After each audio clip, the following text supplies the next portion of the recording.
can't even interfere in that. It's like completely pushed out of the way almost.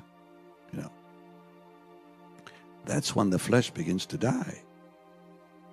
And you know, there's something so beautiful that happens in that quietness.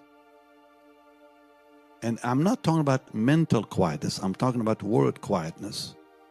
See, there's people who get quiet because they just get mentally quiet, and it's frankly, it's all brain and flesh. It means nothing.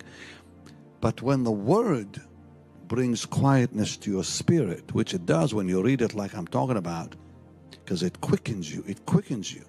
And when it quickens you, everything just goes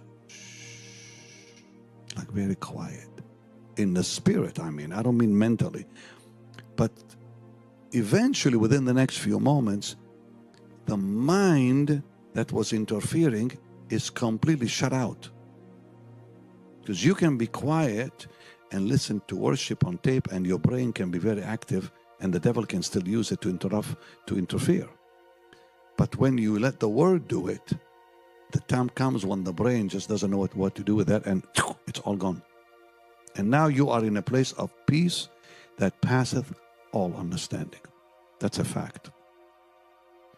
So when people get into that place, like I began back in the 70s, and I was amazed one day because I didn't pray a whole lot. For that year, I didn't pray. I was just in the presence. And the presence, I was practicing the presence. Yeah, of course I was praying, but you know, I didn't have a list. I didn't beg and pound the floor and like people do today when they call those prayer meetings. They're not prayer meetings. They're just wearing themselves out. It's all flesh, really. It's not spiritual. But when you let the Lord quicken you, God will bring about these results. He'll use you. God began to use me as a result of that year in His presence. I didn't even have a sermon prepared when I was asked to go speak at Shiloh there in Oshawa.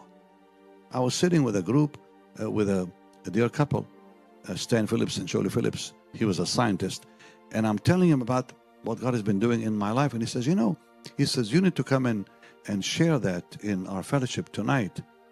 I'm thinking the man is not all there. I said, it took me 2 hours to say something I could say in 20 minutes. I used to stutter. And I'm trying to tell him through my stutter what God is doing. And he